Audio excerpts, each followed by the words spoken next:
মোবাইলের স্ক্রিনে এরকমভাবে ছবি সেট করবেন কিভাবে? আসসালামু আলাইকুম বন্ধুরা। আমি জানি আপনারা অনেকেই ছবি সেট করার সময় দেখা যায় ছবি অনেক সময় ডান দিকে চলে যায় অথবা আপনাদের ছবি বাম দিকে চলে যায়।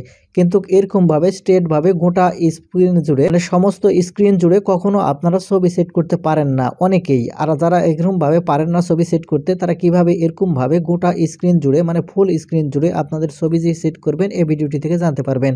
কারণ এই ভিডিওটিতে আমি আপনাদের দেখাতে চলেছি খুব সহজে কিভাবে আপনাদের মোবাইলের স্ক্রিনে আপনারা ছবি সেট করবেন।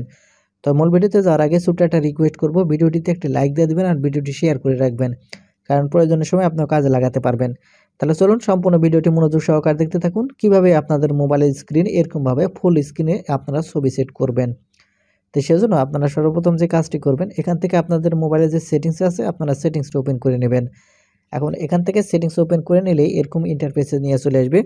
এখন মোবাইলের মডেল অনুযায়ী সেটিংস আলাদা হয়ে থাকে। সেক্ষেত্রে আমি যে সিস্টেমটি দেখাবো এটা প্রত্যেকটা মোবাইলে এরকমভাবে আপনারা করতে পারবেন। সেজন্য যে কাজটি করবেন, এখান থেকে প্রথমে এই সার্চ বারের উপর আপনারা ক্লিক করবেন। সার্চ বারের উপর ক্লিক করার পর এখান থেকে যে সার্চ বার আসবে, এই সার্চ বারের উপর এখান থেকে আপনারা যে কাজটি করবেন, এখান থেকে ওয়ালপেপার লিখে সার্চ করবেন।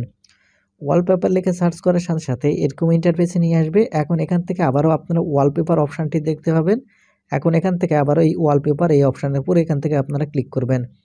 ওয়ালপেপার অপশানের উপর ক্লিক করলে আবারও এখান থেকে ওয়ালপেপার আসবে। এখন এখান থেকে ওয়ালপেপারের উপরে আপনারা ক্লিক করলে উপরের দিকে যদি আপনারা লক্ষ্য করেন তাহলে দেখতে পাবেন, এখানে যদি আপনারা লক্ষ্য করেন তাহলে দেখতে পাবেন আপনার ফোনের যে ডিফল্ট ওয়ালপেপার আছে সবগুলো কিন্তু চলে আসবে।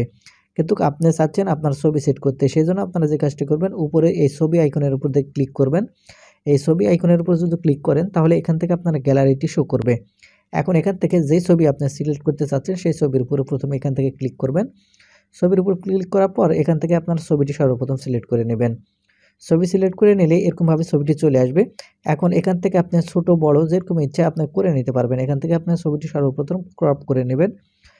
এখান থেকে ক্রপ করা হয়ে গেলে এখন এখান থেকে আপনি চাইলে আপনার হোম স্ক্রিনে সেট করতে পারেন, সেটা লক স্ক্রিনে সেট করতে পারবেন। সেজন্য এখান দেখতে পাচ্ছেন হোম স্ক্রিন আর এখানে আছে লক স্ক্রিন। আপনি যেখানে সেট করতে চান সেখানেই সেট করতে পারবেন।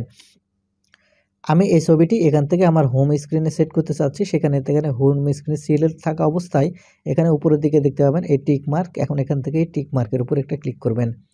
টিক মার্কের উপর ক্লিক করার সাথে সাথে দেখাবে এখান থেকে সাকসেসফুল। এখন যদি আমি ব্যাক বাটনে ক্লিক করে চলে আসি, এখানে আপনারা দেখতে পাচ্ছেন আগে যে ছবিটি ছিল সেটা চেঞ্জ হয়ে এখান থেকে এর নতুন ছবিটি চলে এসেছে। ঠিক দেখতে পাচ্ছেন আপনার পুরা স্ক্রিন ফুল স্ক্রিন এই ছবিটি কিন্তু দেখা যাচ্ছে। তো বন্ধুরা, এই ছিল আজকের ভিডিওটিতে কিছু যদি শিখে থাকেন তাহলে আমাদের চ্যানেলটিকে সাবস্ক্রাইব করে রাখতে পারেন, কারণ এরকম ইম্পর্টেন্ট ভিডিওগুলো প্রতিনিয়ত আমাদের এই চ্যানেল থেকে পেয়ে যাবেন। ধন্যবাদ ভিডিওটি দেখার জন্য। দেখা হবে নতুন কোনো একটি ভিডিওতে। সে পর্যন্ত সবাই ভালো থাকবেন।